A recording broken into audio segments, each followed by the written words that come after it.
राष्ट्रीय विज्ञान दिवस पर शहर को मिला विज्ञान पथ।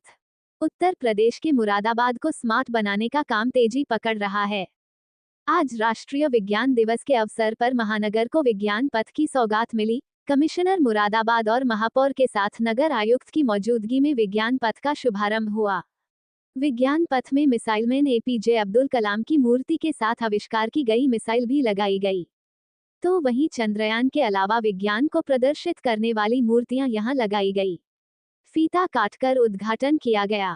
महापौर विनोद अग्रवाल ने कहा कि शहर को स्मार्ट बनाने की ओर काम चल रहा है, जिसमें शासन और प्रशासन के लोग मिलकर काम कर रहे हैं। वहीं कमिश्नर मुरादाबाद ने कहा कि बच्चों को विज्ञान के विषय में जानकारी देना और विज्ञान के लिए प्रेरित करना हमारा उद्देश्य है। मनोरंजन के साथ साथ बच्चों में नॉलेज बढ़े, इसके लिए काम किया गया है। दिवस के अवसर पर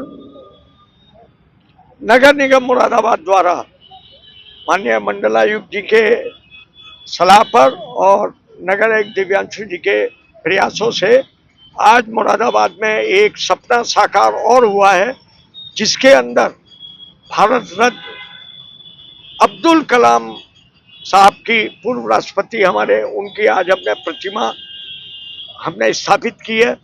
और उनके द्वारा जो मिसाइलें, जिसे हम लोग मिसाइल मैन के नाम से जानते हैं, उनके द्वारा जो मिसाइलें बनाई गई उसको हमने आज प्रदर्शित किया है।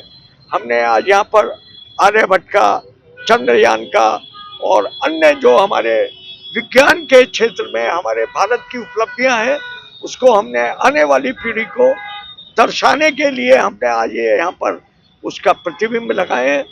इसके लिए हमारे महानगर की समस्त जनता को भी इसके लिए बधाई कि वो आने वाले टाइम में बदलता मुरादाबाद, संवरता मुरादाबाद का अवलोकन करेंगे।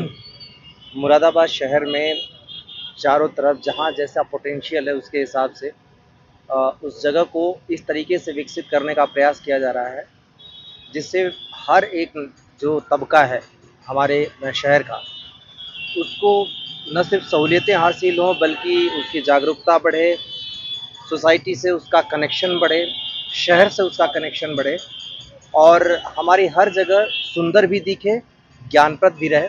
इसी सिलसिले में आज विज्ञान दिवस के अवसर पर ये एपीजे अब्दुल कलाम जी, जो हमारे पूर्व राष्ट्रपति भी थे, वैज्ञानिक भी थे और सबसे बड़ी बात है कि वे एक महान हस्ती थे जिन्होंने हमको हमेशा से प्रेरणा दी है, खासतौर से विज्ञान की तरफ बच्चों को और पढ़ने की तरफ प्रेरणा दी है।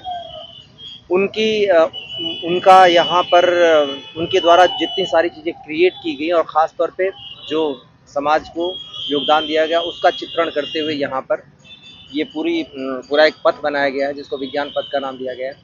आप देखेंगे जो लोकेशन है, इस लोकेशन के हिसाब से यहाँ पीछे बहुत सारी ऐसी चीज़ें हैं जिसको कवर करना अगर इसको न बनाएं, इस तरीके की चीज़ें क्रिएट न करें, तो ये धीरे धीरे ख़राब होता जाएगा। ये आप पीछे देखेंगे नाला भी है, उसके बाद इसको ब्यूटिफिकेशन का भी काम हम शुरू कर रहे हैं, इसको बेहतर बनाने का, और साथ ही ये पूरा रास्ता लोगों के लिए बेहतर एक्सपीरियंस हो, ख़ासतौर से बच्चों के लिए। और पूरा दिल्ली रोड एक थीम पर नगर आयुक्त के द्वारा प्लान किया गया है। मेयर साहब के द्वारा इसमें निरंतर सहयोग और गाइडेंस दी जा रही है। मुझे खुशी है कि हम मुरादाबाद के ज़्यादातर एरियाज़ में, ज़्यादातर जगहों पर अपने समाज के से और विज्ञान से जुड़ी हर एक चीज़ पर काम कर पा रहे हैं। और अभी जो बाकी बचे एरियाज़ हैं उन सब में इस तरीके की चीज़ें क्रिएट की जाएंगी। उसमें रोज़गार को भी ध्यान में रखा है।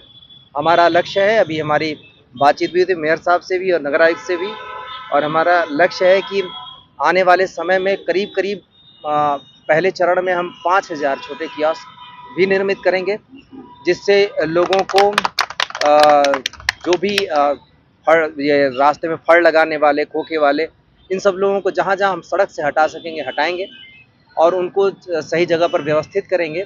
साथ ही उनको रीज़नेबल तरीके से बहुत ही कम दाम में चीज़ें मिल पाएँ, उसके लिए भी प्रयास कर रहे हैं। तो जितने सस्ते मॉडल हैं वो क्रिएट करेंगे, शहर को व्यवस्थित करने, जाम मुक्त करने, और सबसे बड़ी बात है व्यवस्थागत। अब जैसे हर एक मौसम में एक जैसा शहर दिखे, ऐसा ना हो कि बारिश में डूब जाए और बाकी समय में धूल उड़े।